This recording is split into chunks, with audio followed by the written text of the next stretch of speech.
J'ai reçu une super question l'autre jour d'un membre de la communauté en me posant la question suivante. Lewis, comment je fais pour me positionner correctement devant la balle?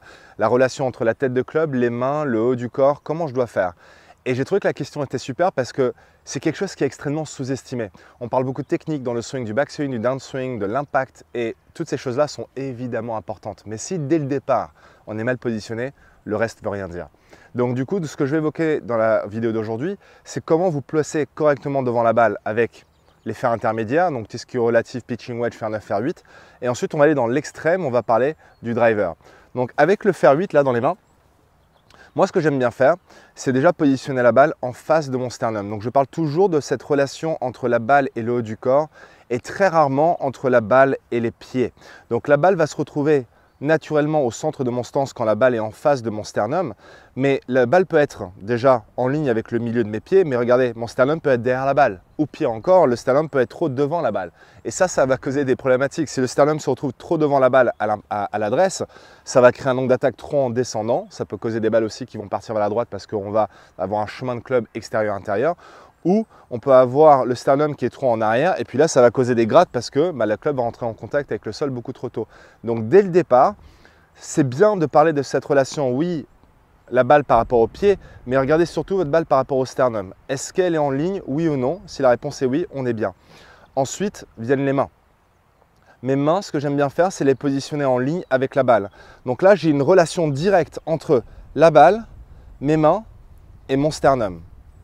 Pour moi, ça c'est idéal, encore une fois, pour les fers pitching wedge 9, 8.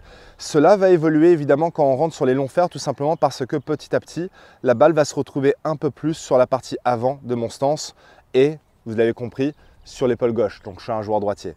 Donc si je reviens à cette position de départ, encore une fois, de la façon la plus simple, parce que la question que j'ai reçue bien précise, c'était Lewis, parle-moi de la relation entre la balle, les mains et le sternum. Et bien en fait, c'est une ligne directe. La balle, les mains et le sternum sont en ligne.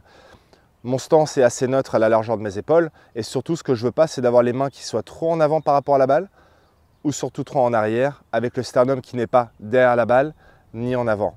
Si vous avez cette relation, les trois points qui travaillent en synergie, ça va vous donner beaucoup de bonnes choses dès le départ pour ensuite créer un swing efficace. Juste avant d'attaquer la deuxième partie de cette vidéo, laissez-moi vous poser une question. Est-ce que vous souhaitez devenir un joueur plus régulier là où ça compte vraiment, sur le parcours? Si c'est le cas, je souhaiterais vous inviter à une webconférence gratuite qui est intitulée « Les 3 clés indispensables pour devenir régulier au golf ». Alors elle est gratuite, mais elle est uniquement réservée pour les membres de ma communauté.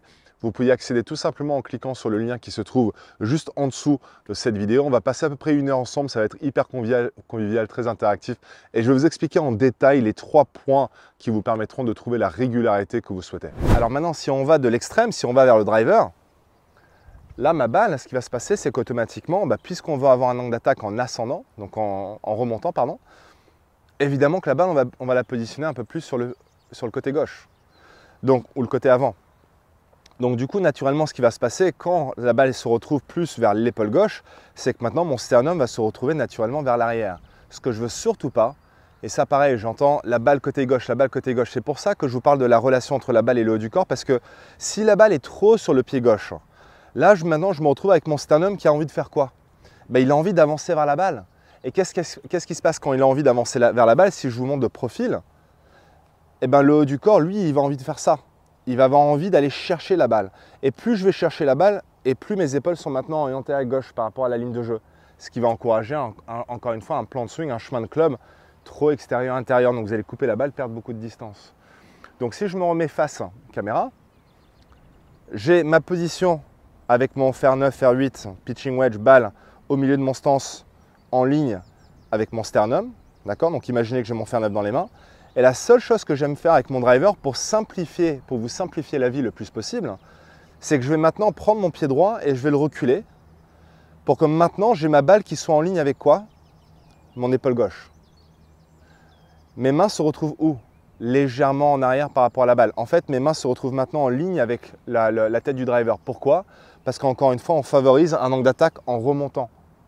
Quand je suis avec les fers, les mains sont légèrement en avant par rapport à la tête de club, mais pas par rapport à la balle. Et c'est le fait que les mains soient en avant par rapport à la tête de club qui va me permettre d'avoir ce contact de balle en descendant. Vous voyez?